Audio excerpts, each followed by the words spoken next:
I think this is it. Yes. You have a very professional setup compared to my. Oh, no, no, not really. I promise.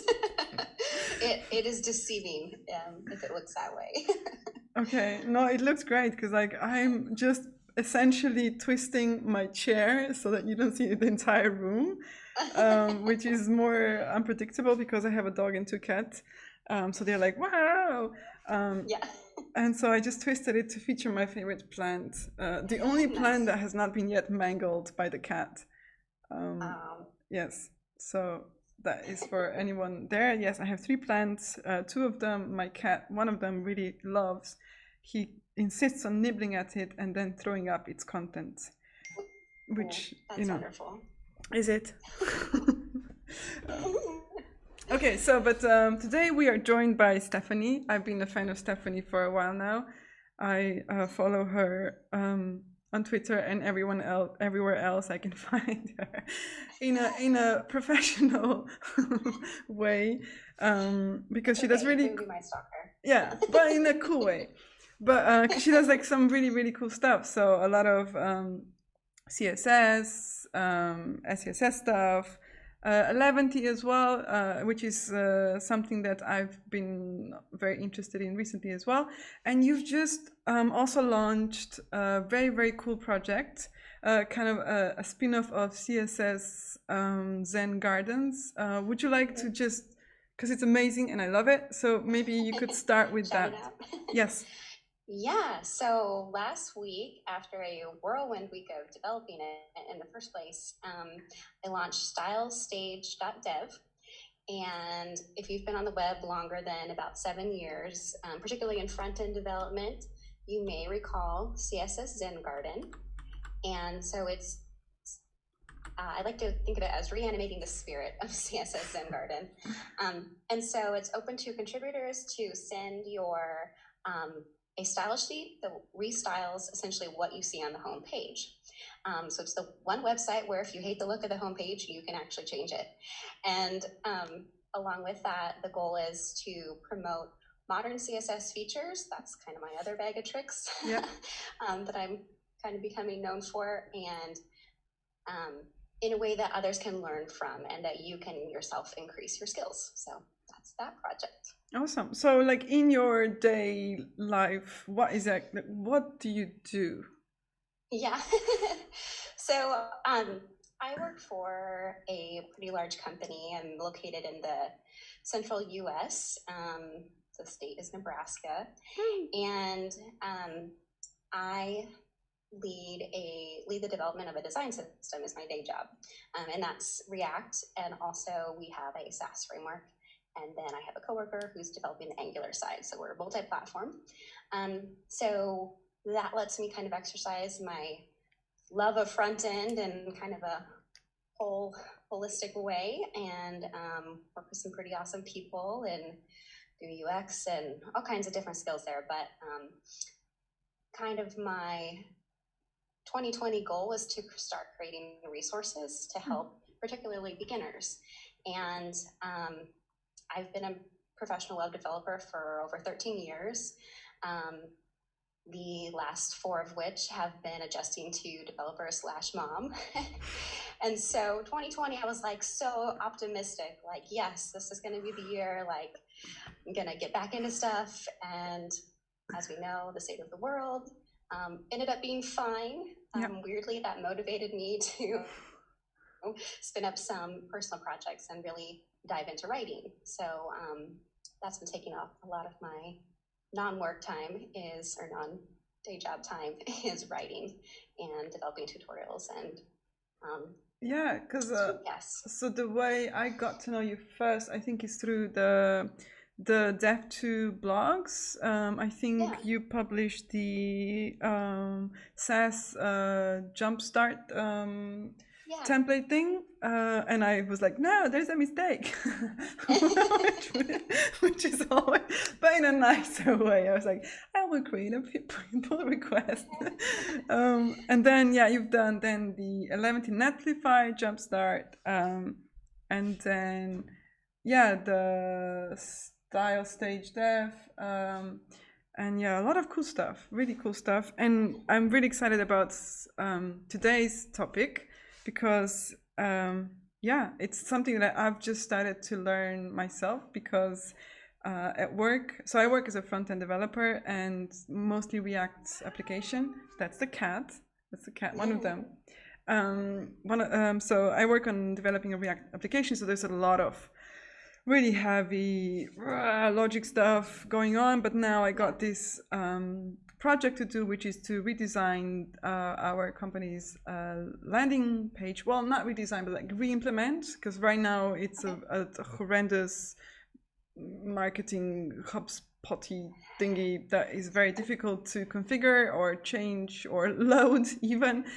So then I was thinking, like, what do I do? What's the best way to do like a simple static, like because there's nothing fancy, right? Like dog, nothing fancy. Like there's no database querying or anything like that. So then I was thinking, okay, I know React, so maybe Gatsby is the way to go. And then I was thinking, well, maybe Gatsby is too heavy-handed for just displaying static content.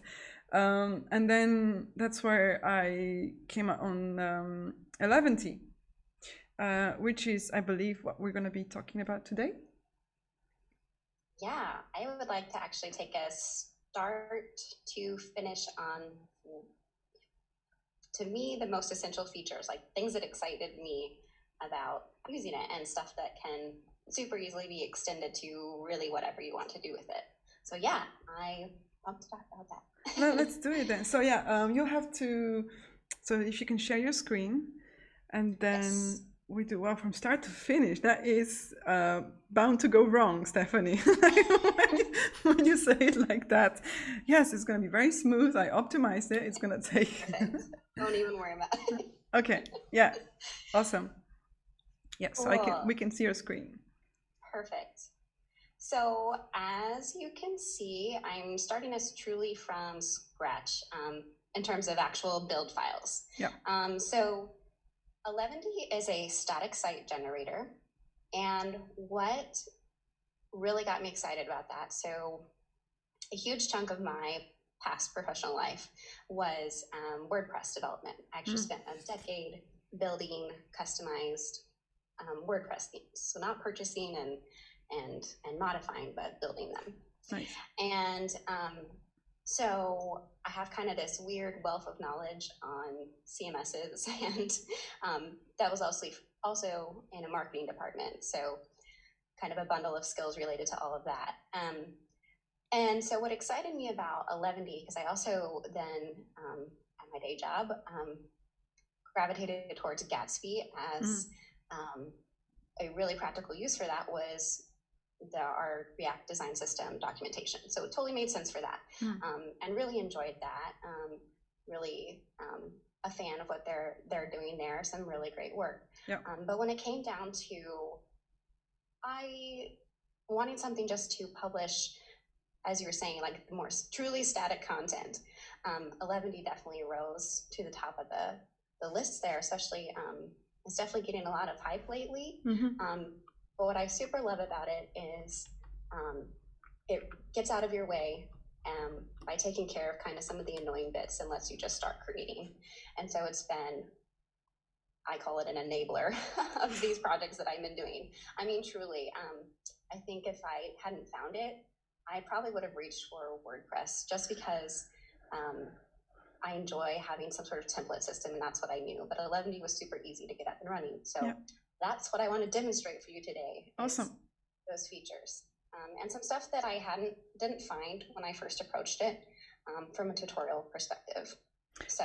Yeah, because that's something that the docs, because I've been going through the docs as well, and it says because it's, as far as I understand, Eleventy is also the JavaScript interpretation of Jekyll. So if you're very familiar with Jekyll, then I think it's like, yeah, duh, it makes sense. But I think if you're not, so like for me, I've not done any template languages, like, and the fact that it says you can use any, like, well, I don't know any, so how do I start? So yeah, I feel like the docs are good in a sense of there's not that many, so you can find your way around them easy. Yeah, quite easy. But in some ways, like you say, like there's some things that I'm just like, how do I do it?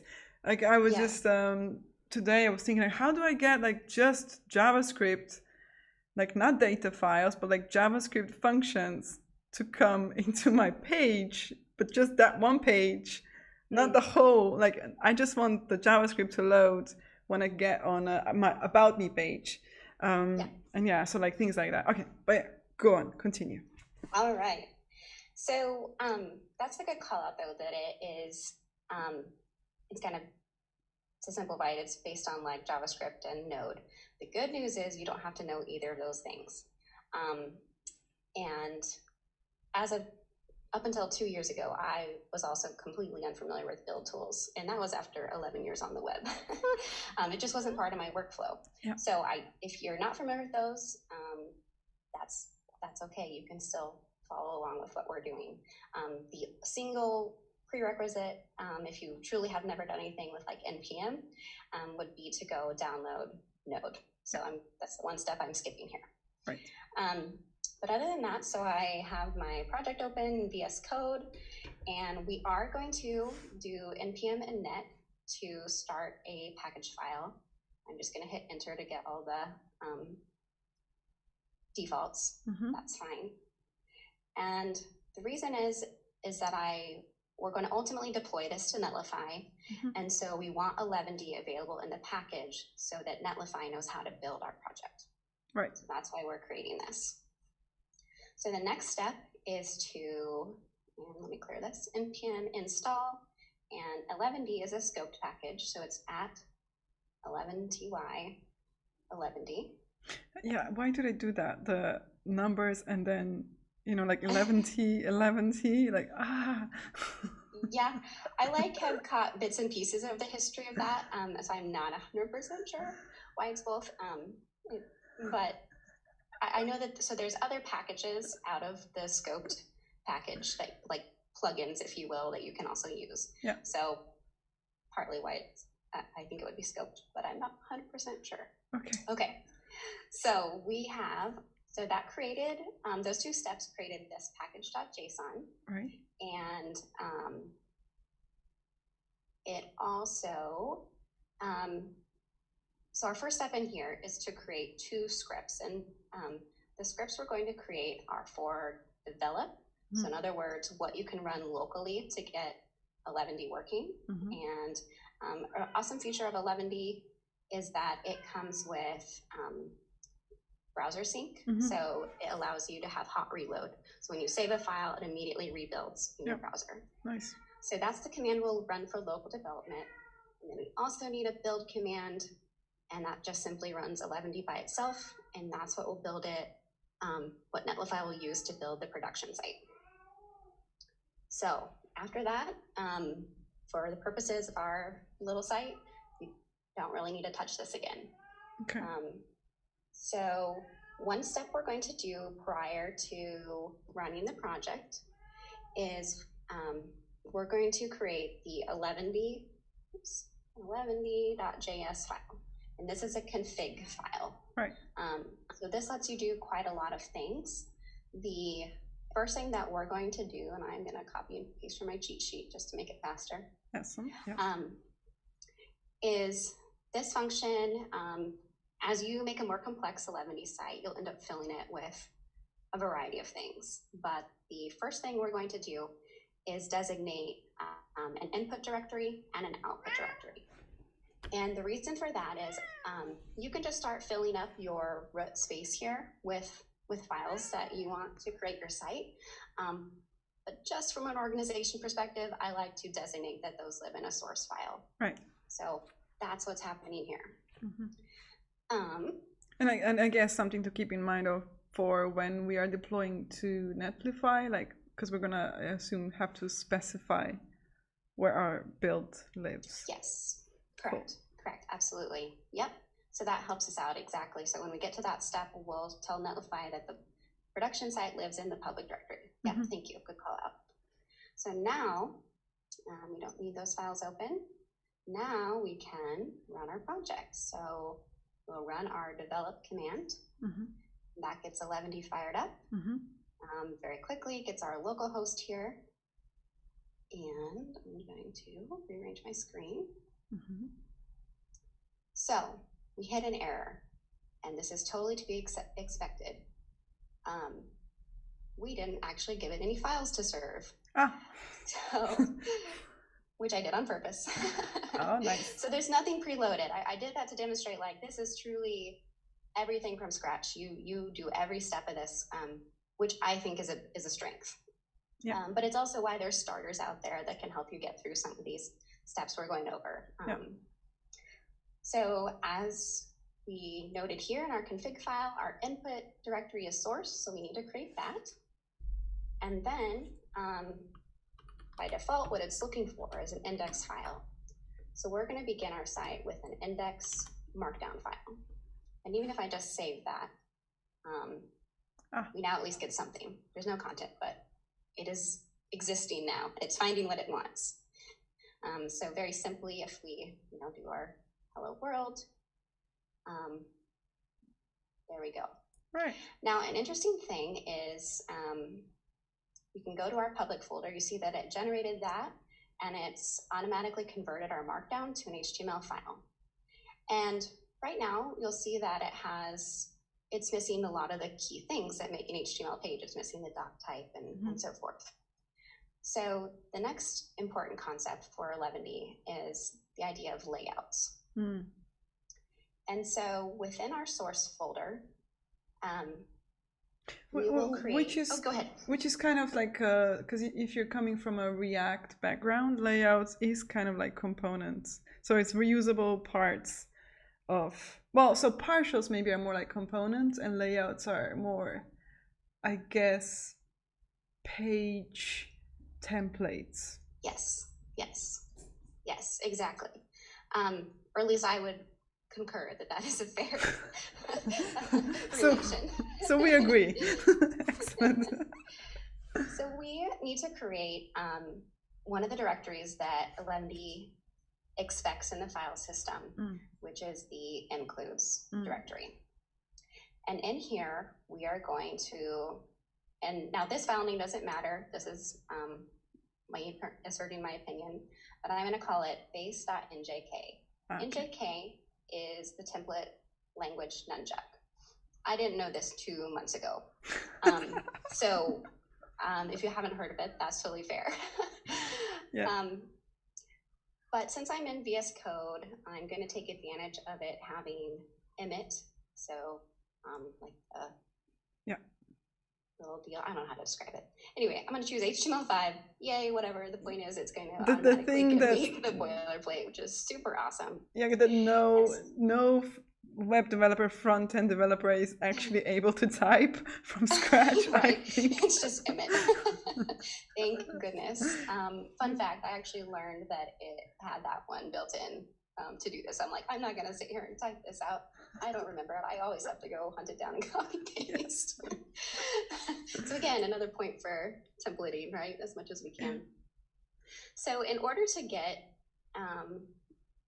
to prepare this layout for use by our index file, the first thing we'll do is, so now I'm using template tags, and what we will use is content, which is an 11D supplied data variable, and we'll also use a filter called safe. So essentially what this means is it's okay to render any HTML that comes through to that variable. If we didn't have safe, it would try to like encode HTML parts, and it wouldn't actually render as HTML. Right. So that's the first thing. The second thing we need to do is go back to our index file, and we need to add what's called front matter. So this is basically a way to add with just simple text some data to our file. And so we will define that it should use the layout, and we have to use the full name of the file, so base.njk. But because 11D expects this layout, it's not a tag, but anyway, layout data, and it expects this includes folder, it will be able to find that. So Yeah. So I think that's like a good thing and a negative about 11 is that it defaults a lot of things, right? So which means that you don't have to configure a lot of settings because it just assumes, right? So it says, oh, your layouts are gonna be in underscore includes your, so like there's, well, I guess encounter other things, but like there's a lot of things that it assumes, which saves you the settings. But on the other hand, you have to be familiar with the default settings, which makes it a tiny bit of a curve to a learning curve. But again, I think compared to, I don't know, like I don't know how your experience has been with Gatsby, like, but when you download a Gatsby starter template or something, it's like, whoa, all these files. What do I do? Whereas here, like we're actually doing it from scratch, and that's also why I really like it, because it feels like you know where things are at and where you need to go and how to fix it and how to add stuff, making it like both dynamic but at the same time not too boilerplatey. I think. Yeah, I would agree. That's a good point with, and yeah, it's definitely has to do with what you're comfortable with, in terms of whether you prefer more boilerplate being supplied to you. But that was kind of my approach to doing it this way is kind of to speak to your point about not sure where to kind of start or what gets tied together. Yeah. So I'm hoping to demystify a little bit of that awesome. on this stream, but definitely, of course, keep asking questions. And I don't have the chat up, so let me know if anything. Yeah, I will. Yeah. Okay, cool. So let's take a look at the rendered file now that it's using the layout. You can see it definitely has the HTML5 expected boilerplate, and it's rendering our H2 where we told it to. So the other thing we can do with front matter, so whereas layout's an expected term, we can also add our own pieces of data. So for example, instead of rendering the title here, we can create our own title tag and move that up here. We'll take that out. And then, let me close some of my files here. Then if we go to our template, there's two places that would be great to put that. The first would be to replace the document title. And the second would be, we could go ahead and create a header with an H1 and throw that title in there as well. Nice. And the other thing is, you see this hasn't updated. BrowserSync requires the head to be available in the template. So since this version that I currently have cached up here didn't have the full document correctly, BrowserSync couldn't insert itself. So now that it is, we will get updates. So interesting. So now it's working. Yeah. With BrowserSync. Huh, I didn't know that. Yeah. So let me check my notes. What's our next thing? Oh yes, our next thing is, so cool. So we have the index page. We can continue just creating content out here. So for example, we could create like an about page. And, oops, that copy was a mistake. So our about page, I'm gonna copy these guys, throw them in, and we'll change the title.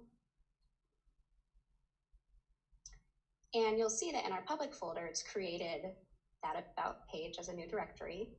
And so now we're actually able to go ahead and visit that at /about. So again, like multiple files can use the same layout, which is really awesome. But what if we wanted to add a blog section or a particular other section in our site? We can go ahead and do that by creating a blog directory. And we'll do just something like my first post, right? And you can see immediately it creates that. Right. So we can visit that. Of course, we didn't put any content in it, Right. but it's there. Yeah. So this makes it just super easy to create pages, right? Like, because you can, if you want to have like a really simple static website that just serves like different pages, nothing fancy, nothing dynamic, you can just essentially create empty files, and the title of the file is going to be like the slug on the, so that's like already quite powerful for a lot of requirements. Like sometimes, I don't know, like, like just for a blog or something, that you are creating a new empty file and typing the contents, like it doesn't have to be, I mean, like, this is what I really appreciate about Eleventy, is like what you said, is like, I have all these ideas and projects and things I want to do, but I don't want to make the tooling the hassle, right? I want to just to live there and like simple, and I want to focus on the content. And I think especially once you have a couple of your own like setups and templates, it makes it really fast and easy to just push it up there, and then like also like immediately deploy to Netlify, and then boom. Yeah, cool. You're spot on. I would totally agree with all that. So it's like note to self: next time I need to bring a guest that doesn't agree with me to provide like good drama, like, so that we can spend the whole time arguing. No, you're wrong. Throwing virtual popcorn. No, you're good. I appreciate the commentary. I am too used to talking just to my screen and doing screencasts and not having feedback, so this is fun. Oh, you mean because the feedback is, you're totally right, Stephanie. I agree. It's good. It's good stuff. It keeps me on track of whether I'm making sense too. Yes. So for sure. Excellent. Cool. So the next so in terms of what you just said, if you were just after just throwing out some content, this is what you need. You could take this. You'd be good to go. Yeah. But one feature that we can layer in that provides a little more flexibility and customization is, so for our blog section, we would like to create some unique features for that template. Of course. So Nunjucks does give you the ability to do things like if loops or if else and so forth. But instead, we're going to use an Eleventy idea called layout chaining. So our first step is to create post.njk as a blog post. And in this file, we're actually going to define that this layout itself should use the base layout. So I'll show you what happens. But so for our post in particular, we would like this content to be wrapped in an article tag. So again, we'll use that concept of the content, again with the safe filter. And then we need to jump back to our blog, and we haven't added any content, so let's do our title. And then define that its layout should be that post. Right. So now let me save. I need to refresh. So it doesn't look too unique yet, of course, but if we look at it, you'll see that it's using the base layout. It's getting our header in there. And then this is coming from the post layout in preparation of our blog content. Right. So let's actually throw some post content in there. So you're basically saying the blog should use the base HTML, the base temp layout as a wrapper, kind of. Yes. Right. Yeah, and they just kind of nest. Right. Which is super useful. So one other tweak that, and especially for something like your HTML5 true base stuff, it makes a lot of sense. It gives you the flexibility to keep some things consistent while having flexibility to customize other depending on content type. So one other thing we should definitely do here, just to keep in good terms with our HTML semantics, is throw a main in there. And that's fine because article can absolutely live within Maine, we're good to go. So if you wanted to be like really, like again, like nothing is stopping you from completely ignoring the layouts and just copy pasting the whole boilerplate on every page Yes. and putting the content. Like again, if you wanted to be like really, really basic, you could still do that, right? This is just Absolutely. right. This is just eliminating a lot of boilerplate and repetition. Yes. Right. Yep, taking advantage of that templating. So I'm going to create a second blog post to work with. And shall we change our title so we know for sure which one we're on? And it gets a little repetitive to add this layout in, especially when we know all of our blogs are going to use that post. So we're going to use the concept of a directory data file. Right. Question? No. Yeah, no, I think I know, yes. Okay. Continue. All right, so within our blog directory, and let me know if I need to boost font size or anything too. But in our blog directory, we'll create a file called blog, and it should be the same name as the directory, right. .json. And so here we can, in JSON format, assign that the layout should be post.njk. And then we can actually remove that from the front matter of each of these, and it's still going to be applied. So if we double check that, yep, still is what we expect. It's still using that post layout, which we know because that article's in there. Okay. So instead of saying on every blog post saying, I want you to use the blog layout, you're going to the blog directory and saying all of my blogs, like all of the files in this blog directory are all going to use the same layout. Correct. Yes. Nice. It's a really nice shortcut for things that you always want to apply. Right. So the other thing I'm going to do in this file is Alevity is super flexible on letting you change. The term is the permalink. So this bit that ends up as the slug to visit. And so by default, as you saw, by simply creating the blog directory and creating posts within that, that's the structure that it receives. So it's blog / and then the file name. Just as a contrived example, if we didn't actually have a use case for this main blog page, so say for this site, we're going to actually use our home page to list all our blog posts. Right. So we just don't need this part. We just want it to go direct here. So what we can also do in our blog directory is give it a permalink. And the value here, I need to check my notes because I always forget, is to use some of the data that Eleventy offers you for each piece of content that it finds. And this value would be page.fileslug. So now if I save, now this is actually available. And hold on a second, I got to delete my public, otherwise it's going to falsely tell you the blog's available.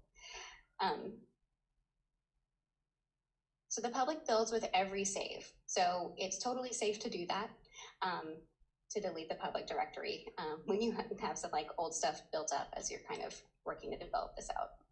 Yeah. So anyway, if I try to go to blog / my first post, that of course no longer works. And now all the posts live off of just the main row of the site. Okay, so instead of relying on the directory structure, you can say, no, I want you to go there. Like you can still have the option of saying where it's gonna be hosted at. Yeah. Nice. And if you ended up with some kind of unique post in here, you could directly customize it as well with front matter. So you could even further design that if you needed to. Like if you wanted to like feature a blog post and like put it on the first spot or something, you could. Something unique, yeah. Or if you didn't actually want to use the file slug for some reason, you wanted to further customize that, then that's how you would handle that. Nice. So that's pretty awesome. I use that on modern CSS.dev to throw everything back on root, even though it's coming in as a particular collection. So, okay, so we have our blog posts. And as I mentioned, we're going to say that we want them to live on the home page. So now is when we can really take advantage of a couple features. Our index file is a markdown page, but due to Eleventy's template processing, we can mix in Nunjuk. And so what that's going to allow us to do is create a for loop to go and collect our posts. And actually, I forgot one step here. Let me do my one step first. Okay. So the additional thing that we need to add for our blog, our kind of data that associates with the blog, is Eleventy's concept of tags. And this allows you to group content together. And that group in Eleventy terms is called a collection. Okay. So we're going to assign that the items in here are part of a collection called posts. And that's not going to have any visual effect, but it's just going to give us the ability now on the home page to essentially query for or loop through all of those posts. Right. Okay, so if you didn't do the tags front matter, you would have to do like a separate function add collections thing in the Eleventy config, right? Like you would have to find me all the posts that live in this folder and group them. Okay. Yes. But tags already does that for you. Yes. So tags are the quick way to create a collection. You're totally right. If you go out to the Eleventy docs and look under collections, there's a variety of ways to do it. For our purposes of just a real simple quick collection, where all of this content is going to be the same, we're just going to call it posts. That's a really quick way to get it taken care of. We have a really good question from the chat. For someone starting with Eleventy, given that there's so many templating languages available, which one do you recommend? Like Nunjucks, Liquids? Because I think Liquid is kind of default one, but everyone chooses Nunjucks for some reason. I'll be honest, I don't know. I don't have a deep enough knowledge yet to quite answer that. I tend to choose Nunjucks, mostly because that's what you see when you come across examples. So I don't have any stats for you on particular reasons. It has accommodated what I want to throw at it. I would say mostly what I'm using it for is to create loops over collections, and I also use the filtering ability, which will do a really small one just to demonstrate that. So, but I would say that Nunjucks is a safe choice because from all the documentation I've read, like most of the documentation covers Nunjucks for sure, and maybe other templating languages. So it would seem like it's the most popular choice. So I would also go with Nunjucks just to start with, and then like once you are maybe more familiar with it, you can go and see, because I'm sure like each templating language has a thing that it can offer. But Nunjucks can offer you documentation, which is I think a good place to start. Yes. I would say one other reason, now that I think about it a minute, that it's usually Nunjuk or Liquid is those are the two that play nicest if you want to intermix them with Markdown, at least I believe at least to the current version of Eleventy. Right. So somebody can correct me if I'm wrong. But okay, so we're going to create our for loop. So we'll say for post, and that's going to become a local variable to our loop, which you'll see. So for post in collections. So now that's asking Eleventy to look at what might be available as collections, and we'll look at our tag that we gave it of posts. And we'll end our for loop. So, and just to recap, so collection is a globally available kind of like, so collections are available from anywhere, and tags in this case are already a collections. Yes. So when you say collections.post is saying tags called posts. Yeah. Yes. I agree that the terminology there is a little confusing. Yes. Again, coming from WordPress world, I don't know, it maybe made a little more sense in my brain because tags is a concept there as well. Yeah. That you kind of use to query by. But anyway, okay, so let's just output. Okay, so I have my for loop going on, and just as a starting point, so I said post. Oops, I said post is our local variable. So in other words, that's how we refer to the current one that we're retrieving inside the loop. Yeah. So post, and then we look at that post data, and we'll just simply get the title for now. Right. So I'm going to save that, and we will jump back to our home page since that's the file we're modifying. And there we go. We've got a nice, very nice loop. And I must say, like, so I've not done any template language stuff before, and like all these the squirrely brackets thingies, like just to do a for loop. I admit that in the beginning it was very I didn't really appreciate it because it felt like a lot of code for, like, why all these brackets and all these percentage signs. And but I think, like, once you do it, it's always the same. So it's like every time you're looping, it's always, you need to start it and make sure you end it, and then the body is in the between. But I remember, like, the first time I was like, why? Why? That's a really good call out. That's a really good call out. And it's, yes, I totally skipped over any nuances with that. I would agree. And it took me, I mean, it's a familiar concept, of course, coming from like JavaScript or something, a familiar concept to do a for loop. But it's definitely a different syntax with, the curlies and the percentage signs. But on the other hand, at least you then immediately know, oh, okay, this is something to do with templating. Like when you hear, when you see these brackets, it's like, oh, okay, for sure this is a template something. Okay. So like for everyone that's quite new to template languages, like, don't be like, there's a finite number of these things. So because I remember in the beginning it just felt like, why is it so complicated?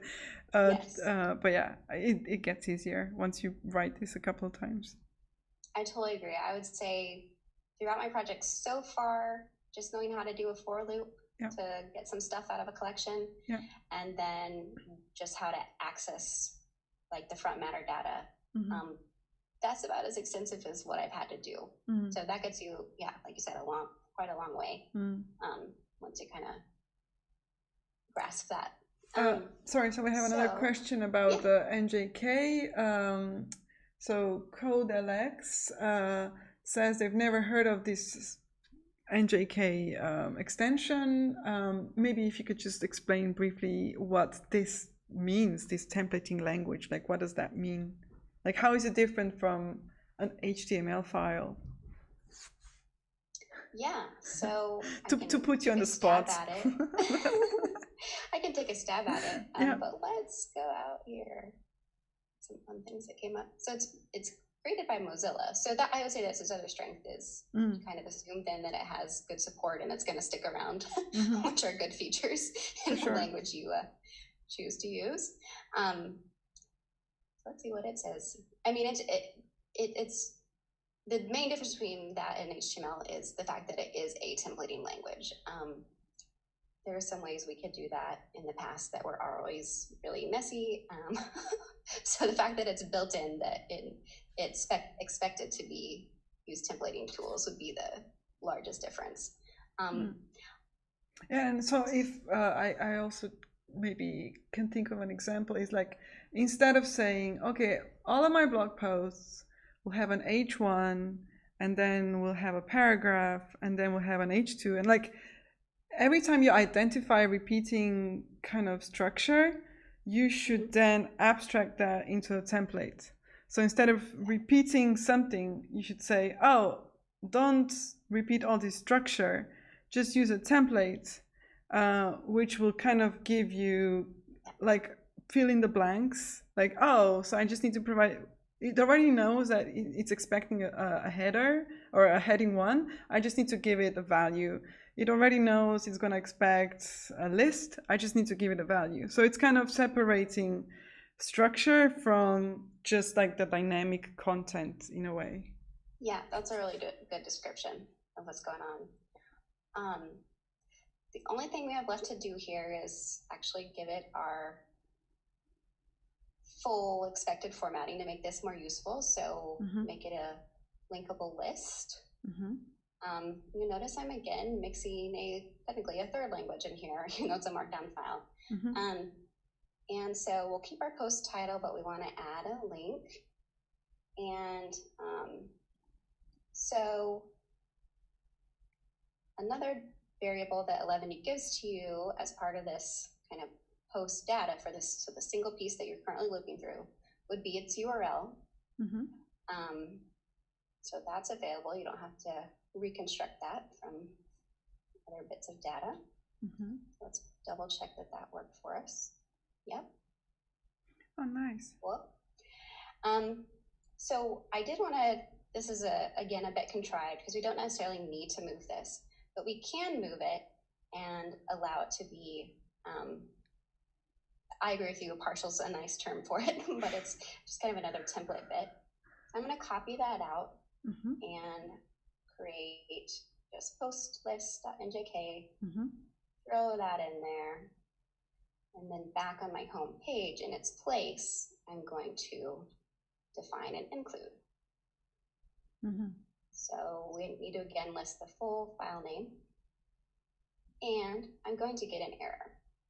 And the reason is, I'm not 100% sure on the full reason, but part of the reason is I think we've just kind of mixed it a little too much. Even though this is Nunjuck and it should render it correctly, it's gotten a little unsure about what to do with it to really simplify what's going on.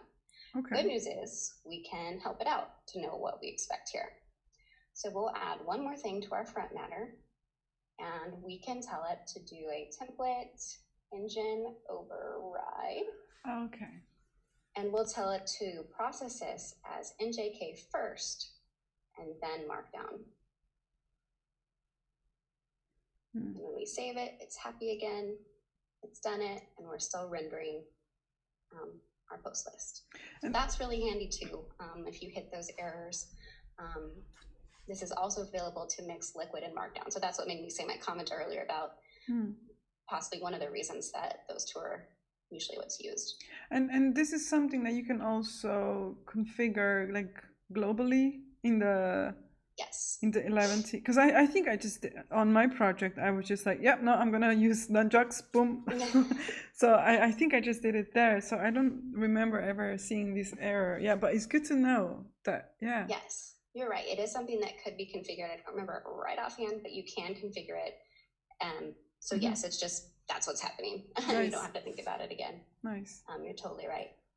The next thing, so one of the main things you would expect a website to be able to have that we haven't done yet is its styles. Nice. And we're not going to create full-blown styles. No. We're going to go over how to add a style sheet. Nice. Okay.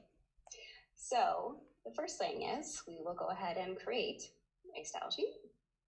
And this is just our own choice on structure here.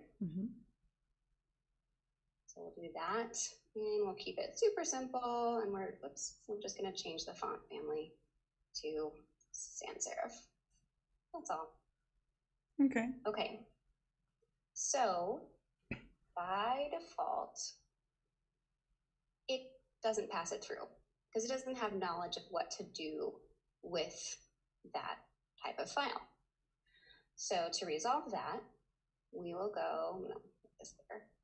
So I jump back to my 11D config file, and we will add,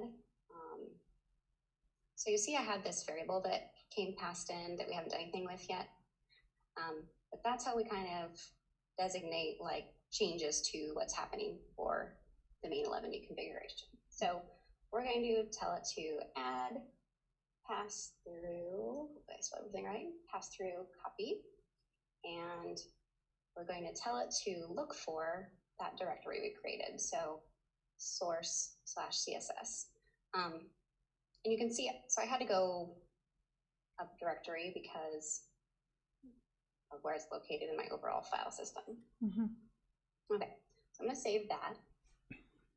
And what happened here? Did I miss something? Is it, I probably spelled something wrong. Let me go to my notes and copy it instead, just to make sure I didn't misspell it. is that a Notion? Oh, one dot. Is that a Notion thingy? There we go. I had too much going on there. Stephanie, do you use a Notion for the for your notes? Oh, yes. Okay. Are you a big note taker, or is it more like just snippets of code? Snippets. It's where I plan some of my tutorials, or in particular, scripts for screencasts. Okay. How you where I plan those? Oh no. Not always. Not always. I do when they're longer or a little more complex, and I want to work out my thoughts of what I want to make sure to say. One did not know that one plans these kind of things. Okay, so we fixed that little error, and Okay. so now it's going through. But of course, it's not going to attach itself, just like we know from my base HTML rules, we got to include that. So here's the real test. I always do this wrong. I know, and these are the basics, right? And these are like things that when you're a complete beginner, you stress about, because like I can't remember these things. No one's gonna take me seriously. For sure, professional developers know these things, and I find myself Googling how to link to a style sheet like every time I have to do it. This is probably my top visited W3 Schools page. I mean, I'm just going to be honest, like that's the thing. Yes. So I may have finally learned it now that I've typed it a few times for this. Good job. Let's see. So I haven't saved this yet, but let's save. Hey. We beat it. Okay, cool. That's all we're going to do for styling. Nice. I know we're running low on time. There was one other feature that I wanted to talk about that's really powerful. Okay. And it's the feature that you'll encounter if you, so Zach Leatherman is the creator of Eleventy. I like to say we're neighbors. We live within 100 miles, give or take, of each other. I've never actually met him, but I still find him my neighbor in the relativeness of the world. Okay. Then that made me lose my train of thought. But anyway, if you find a tutorial from him, he really hits on the custom data, and it is really powerful. But I wanted to save that till last because I personally think just being able to spin up files and not worry about the routing and where they end up is really powerful, especially if I think that solves the majority of folks' needs for just kind of pushing out a site. Yeah. But custom data is really awesome. There's let me close these out. We don't super need this. So we have our includes, which I said is an expected directory by Eleventy, but we also can create a data file. There's a variety of things you can do in here. The first thing we can do in here is to create our own, truly our own data. So we're going to call this one facts.json. And I have prepared for you the best facts in the world that are definitely true. All of them. Are they? And horses can swim? Yeah, I'm sure they can. Of course they can swim. Can they? I don't know if this number is accurate, but we're gonna. It's fine. Average human, I would die. I think I peak at 30 seconds. So I don't know. Where did you get this from? Like NASA? Like what? 2 minutes? From my own 11:30 p.m. brain trying to. Okay, well done. Yeah, I think the last one shows it said it was 11:30. Yes, I can see the desperation for just one more. I should just Google something, and that sounds like too much work. And so there we go. No, it's good. That one's a gem. Yeah. Okay, so I'm gonna copy and paste this next part. But okay, so I jumped us over to our post layout, and so we're just gonna pretend this is where we want our awesome facts to live. And so we already went over the concept of a for loop, but the difference is this is actually looking directly at that new facts file that we created, and it knows it exists because we placed it in the data directory. So very simply, we are just outputting the facts.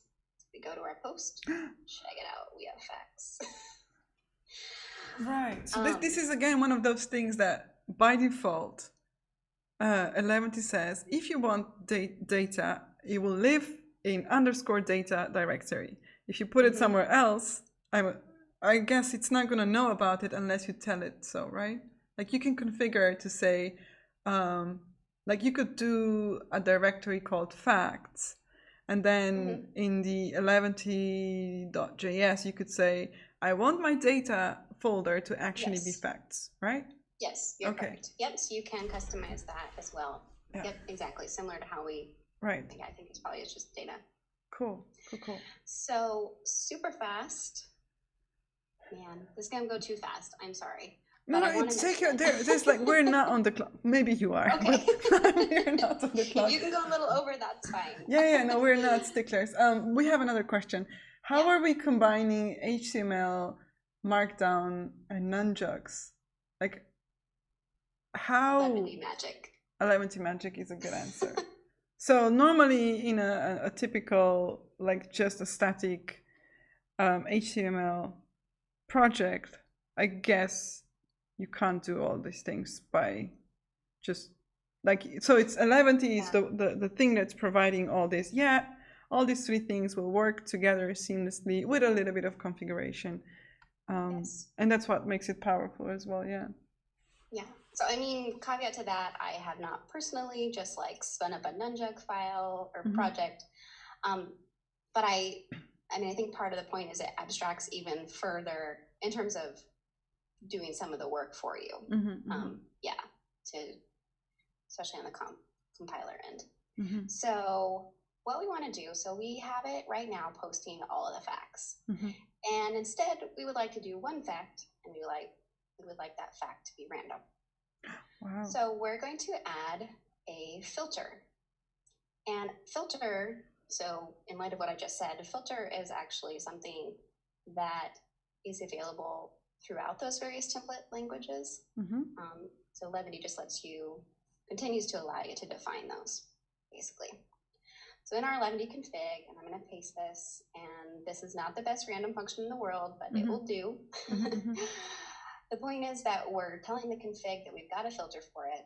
We're calling it random item, and it's going to intake that array, and I'm keeping it generic. So in other words, it wouldn't just have to be your facts array. It could be any data or collection that you have that you want to pass in here.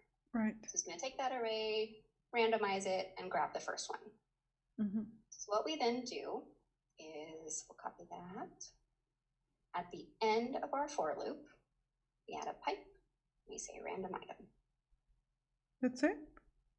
That's it.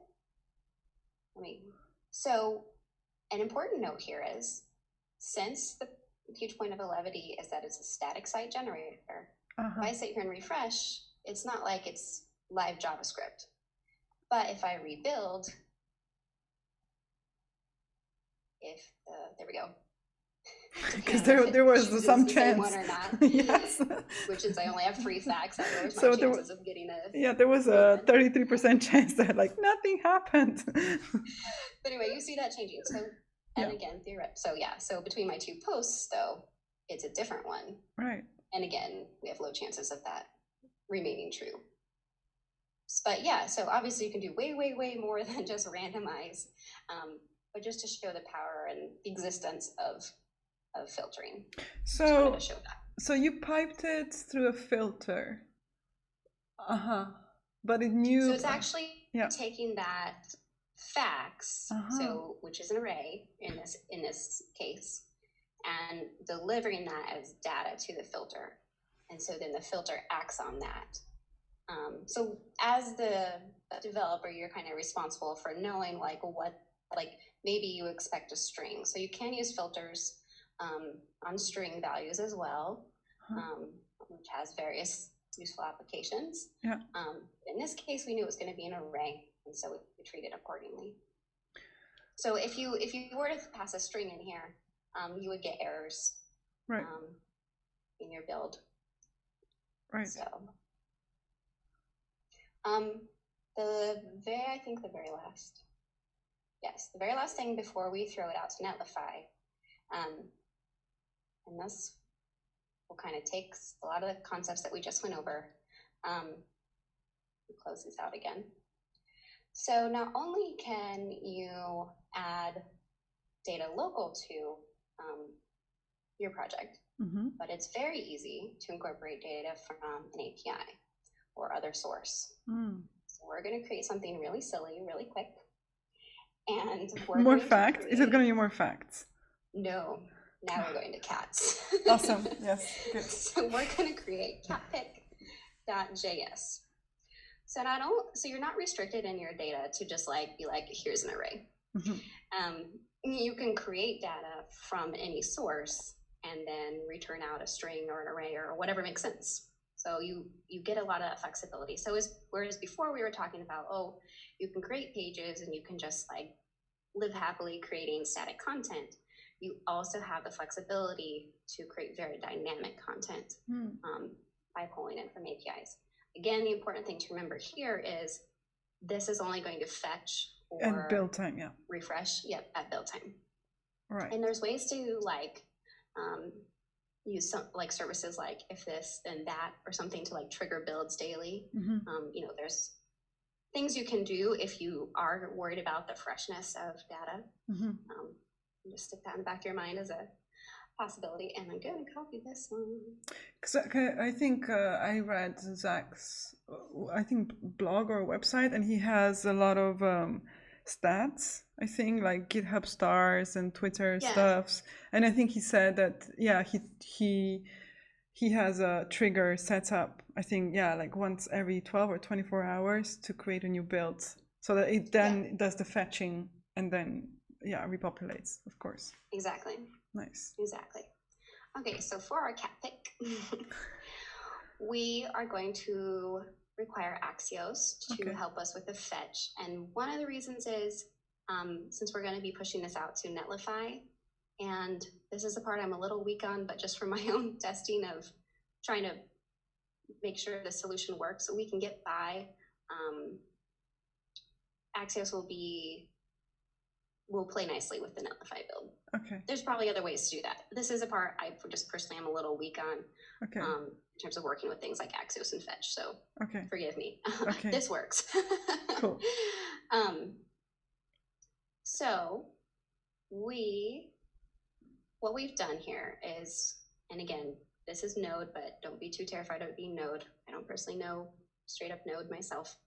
But what it's doing is it's using Axios to go out to this open cat picture API, and it's going to return us. So the file is a piece of data where we can look at it. Okay, so it's just going to return a single file or an array? So this actual API, that's what that's the format. So is it just one single image? Yep. So that's all well and good. So we're going to go to our home page. And we're going to include a section that is cat of the day, right? Okay. So since this has done the fetch, and it's basically just created that piece of data for us, again, at build time, we very simply, in this case, can just define that we want to have an image, and that the source of that image is catpic. And that name is coming from the file name right in here. So let's save and go back to our home. Oh, that's a nice one to start out with. Hold on, let me shrink this so we can. Okay. Oh, that is a very typical cat behavior. Wow. Giant image. Oh. So we have a cat of the day. Oh. Why is it so sad? That was a super small example. But just kind of the idea of being able to get data from anywhere. So you don't just have to output one little piece like we did. You could retrieve some sort of data set that's a collection or that's a array, and you could end up treating it like a collection. I do that for modern CSS.dev because I'm actually using dev2 as essentially a headless CMS to feed that site. So on that side, I'm going out to the dev API, getting my own posts, and then creating pages out of those. And that's what you'll find if you go, like, literally, if you just go search for an Eleventy tutorial, that's the example you're really likely to come across. Okay. So that's readily available if you're interested in that.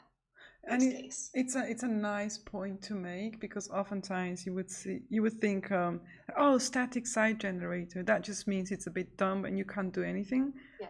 But as we've shown, it's, you can still do like API calls, and yes, you're limited to the results that get made with a specific build time, but still, like, there's a lot of things, and essentially because it's still powered by JavaScript, there's a lot of things that you can do like you would do in other JavaScript projects. Yeah, and what I have appreciated, like in my Eleventy file, we just gave one tiny example of a filter, but you can use JavaScript or whatever you're comfortable with to do that manipulation. And that's super awesome because it doesn't impact the final performance. It happens at build time, and then the JavaScript doesn't end up as a resource on the page. Oh, so you could be like, importing like a bazillion of libraries like Moment.js and like crazy stuff, and it wouldn't impact performance at all. The only reason there's a script here is because I'm on the development server, and so it's browser sync. But once that does a production build, that's not there anymore. So it's truly, truly, truly static HTML, and then just my link for my CSS. Nice. So that's why it's so, because one of the things that Eleventy is kind of known for is performance and speed, and just like you know, for those of us that are chasing Lighthouse scores as well, it's great in that respect. Exactly. So that's kind of the features I wanted to run through. We can do the Netlify build part really quick. And that's kind of just a bonus, thing that we can talk about. It won't take very long. But otherwise, do you? Because I know there's a small plugin system as well with Eleventy. Are there any plugins that you use from Eleventy, or do you write everything from scratch? Good question. So I'm using a couple of them. I don't know which page to go to. There's one that helps you do RSS feeds, and that offers some helpful filters just in general, even if you're not in RSS feed, like absolute URL. If you have need of that, which for example, I have needed that on my, I guess on my Eleventy sites, I'm doing social images, and so for those, they need the absolute URL, just as an example. So they offer functionality, but usually also filters that are useful. I think those are the only two I'm using right now. I've had some kind of, maybe they're not unique. Maybe I just was stubborn and went and created them myself, and they're not that unique, but a few unique things. If you do, so I have a starter, an Eleventy starter, and I'll share a link. It has more. It has a few more features, and that one includes the feed and a sitemap if you're interested in how to do that. Which to be honest, I mostly borrowed that from Zach's or the official Eleventy starter, and just with a little modification. And so if you're interested in that, that also shows you how to do dynamic social images. So that's like using Puppeteer. So there's not very many limits on what you can bring in and use to create your site. So I would point to that if you're interested in some additional stuff that maybe is available. But I think that's probably a growing part of the ecosystem, is the idea of plugins or things to help you get going on different features. Well, because it's Eleventy is not that old, right? And it feels like it's been. So the way I first heard of it, I think it was through Eleventy Performance Leaderboard or something. Like they do this really cool thing where people with most performant websites, I don't know if they're chosen or they submit their websites, and then Zach announces them. I don't know, maybe like once a month. And that kind of caught my attention a little bit. And then, yeah, and then for me, it was just kind of looking for a solution that is not Gatsby for when you don't need like a lot of, just because Gatsby feels great for like app behavior when you have to do a lot of stuff. But so I was looking for potentially JavaScripty solution that is lean and easy to set up, and that's how I got into this one. And it's been really, yeah, it's been really nice. Like sometimes it's I find the documentation, like you said, like all the examples are the same, and then it's like, but no, my example is different. I don't know how to do this one, and like sometimes it's difficult to find, or like the nunjuk stuff. I feel like the documentation for nunjuks is a bit scarce. Like even on their website, it's like on a Mozilla one, it's like, okay, I get that you can do includes and extends, but what does it mean? Yes, I've encountered that as well. It's like, and I keep going back, but I read the whole thing. I still don't get it.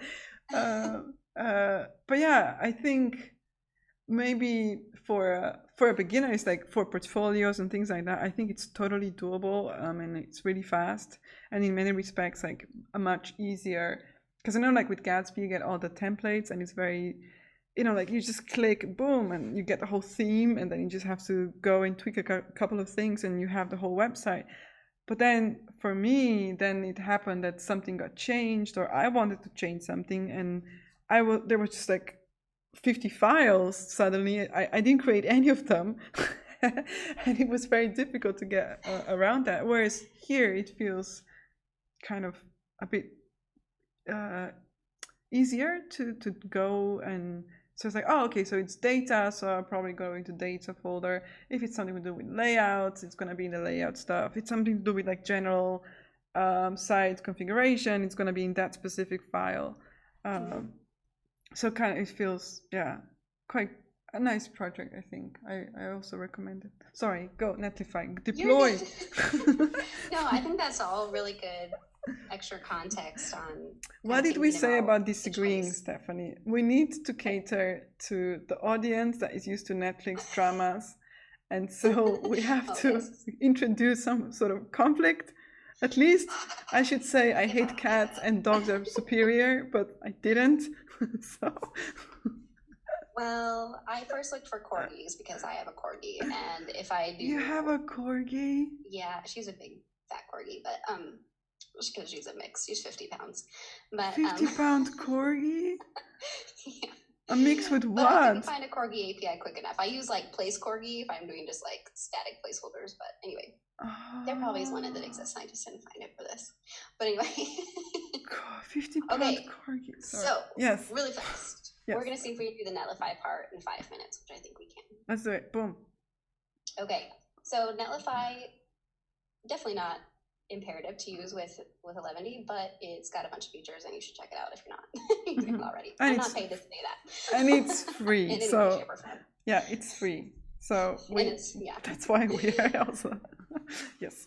So the one thing we can do to prepare our project to be consumed by Netlify is create a netlify.toml file. You don't have to know what a toml file is to make this work. That's just what they're going to look for. Let me make this bigger.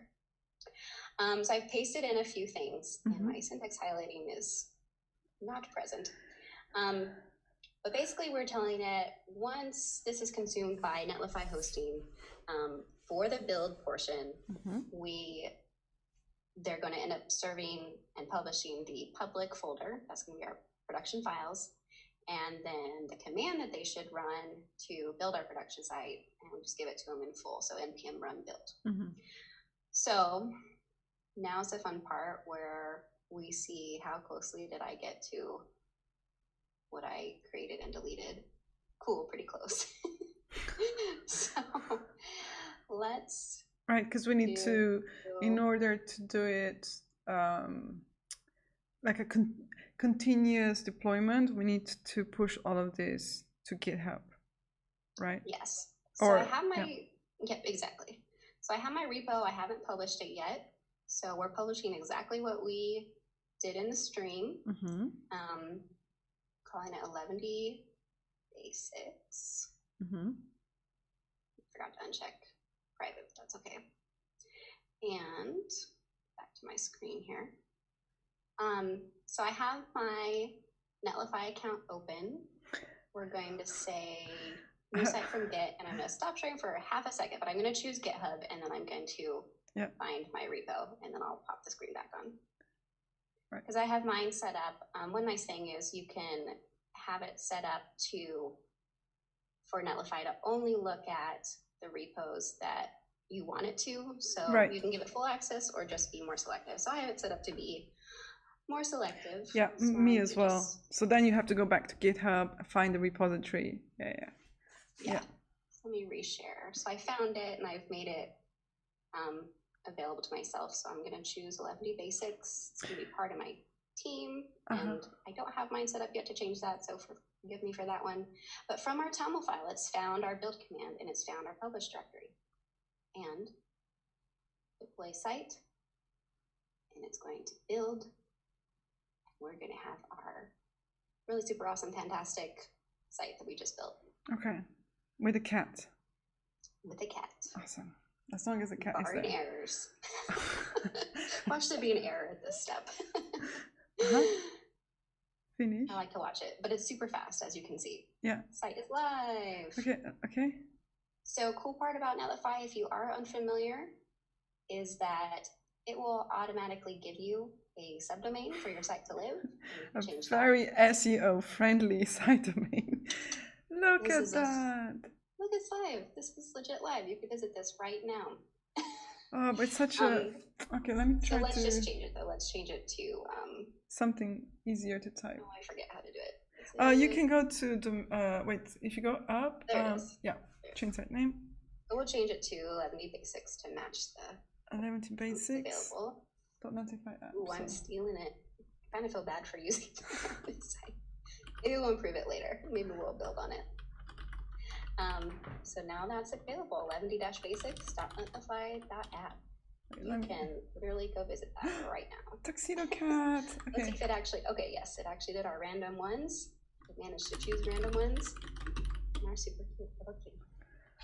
Oh, so cute. In 5 minutes, maybe less. Yeah, I think it was less.